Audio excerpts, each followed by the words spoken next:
Question देख सकते हैं। सेकेंड क्वेश्चन सॉल्व नहीं करना है, यूनिट पूछा है।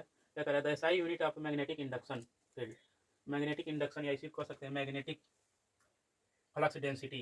क्या होता है, जैसे फार्मूला होता है ये फ्लक्स का, क्या होता है फार्मूला, एरिया डॉट प्रोडक्ट। तो जहाँ ये होता है, इस ये होता है वेयर, जहाँ फाई है मैग्नेटिक फ्लक्स, इसका यूनिट होता है वेबर। इसके पहले अभी यूनिट में हम लोग देखें, इसके पहले क्वेश्चन में दिया था, इसका यूनिट होता है वेबर।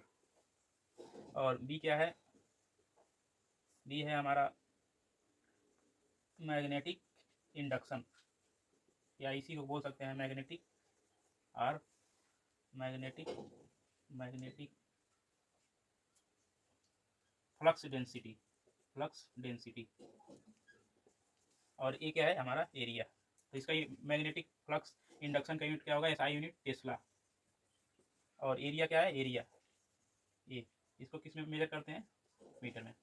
तो ये फार्मूला होता है हमारा फाई इक्वल टू बी ए।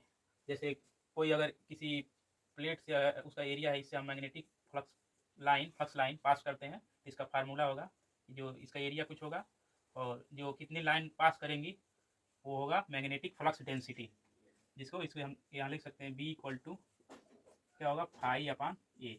ये हमारा मैग्नेटिक इंडक्शन, इसका यूनिट होता है एसआई यूनिट टेस्ला। तो इसको मिटाते हैं, तो इसका सी आंसर होगा टेस्ला। अब बात करते हैं थर्ड क्वेश्चन पे। थर्ड क्वेश्चन क्या कर रहा है, work done in carrying 2c यानी 2 coulomb charge in a circular path of a radius 3 metre around a charge of 10 coulomb is. Question का मतलब समझिए पहले। कह रहा है कि कोई चार्ज है, ठीक, 2 कूलम का चार्ज है जो 10 कूलम चार्ज के अराउंड सर्कुलर पाथ पे मूव कर रहा है।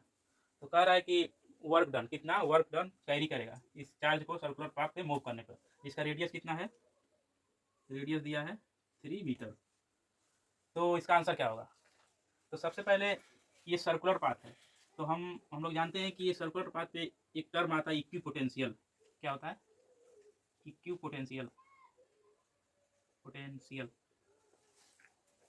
इक्वी पोटेंशियल कितना होता है सर्कुलर पाथ का, 0, क्योंकि हर पॉइंट पे सेम डिस्टेंस होता है। जैसे हमारा potential, electric potential at point, किसी पॉइंट फार्मूला क्या होता है 1/4πε अपान चार्ज इंटू आर। तो हमारा जो ये रेडियस आर है ये तो फिक्स रहेगा, चाहे हम यहाँ से करें तभी 3 मीटर, चाहे यहाँ से करें तभी 3 मीटर, चाहे यहाँ से कहीं से भी हम पोटेंशियल निकालते हैं तो हमारा ये कांस्टेंट रहेगा, आर हमारा फिक्स रहेगा। तो इसलिए पोटेंशियल यहाँ 0 है, नो चेंज पोटेंशियल, या कह सकते हैं डेल्टा चेंज, इसमें कोई पोटेंशियल चेंज नहीं होगा, 0 होगा, क्योंकि ये इक्वी सरफेस है, इक्वी पोटेंशियल। तो वर्क डन का फार्मूला सीधे होता है W equal to, work done का फार्मूला, वर्क डन क्या होता है, W equal to charge into change in potential. तो देख सकते हैं पोटेंशियल हमारा ऑलरेडी क्या है, क्यू की वैल्यू 2q दिया है, 2 कूलम, तो उससे कोई मतलब नहीं है, क्योंकि जब हमारा पोटेंशियल ही 0 है तो इसकी वैल्यू हम 0 पुट करेंगे तो हमारा वर्क डन भी 0 आएगा। इसका आंसर क्या होगा, इसका आंसर होगा ऑप्शन नंबर बी।